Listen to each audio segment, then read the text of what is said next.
Qu'est-ce que vous verriez comme action concrète?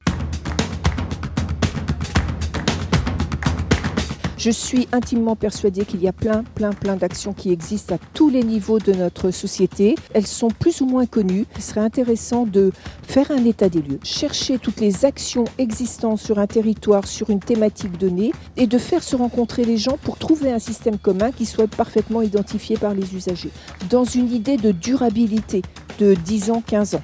Et s'ils pouvaient changer de maison, en soi dans le bourg-centre. Moi, j'ai beaucoup insisté sur la notion de parcours résidentiel.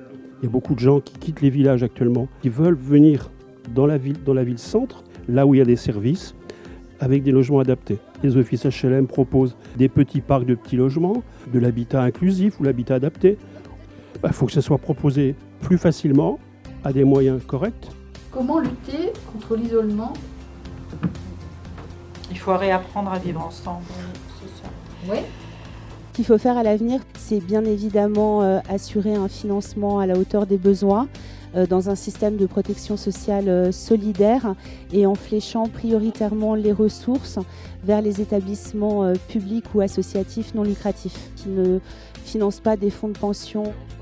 Le milieu médico-social à domicile, c'est là où il y a le plus de taux d'inaptitude dans ces secteurs-là, c'est-à-dire que c'est des personnes, c'est difficile. Et je pense que les aides à domicile sont en difficulté. Pourquoi ? Parce qu'il n'y a pas d'attractivité. L'attractivité peut-être leur permettre de faire leur planning elles-mêmes, c'est-à-dire en fait des équipes autonomes et de travailler comme elles le souhaitent. Et c'est déjà réalisé dans certaines régions.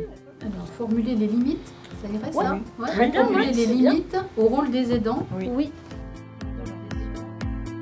Des aidantes, souvent dans des situations de précarité, qui ne peuvent plus forcément travailler à temps plein. Il serait nécessaire d'avoir un statut des aidants qui permette, entre autres, une rémunération plus importante de leur rôle auprès des personnes accompagnées. Merci beaucoup en tout cas. Merci.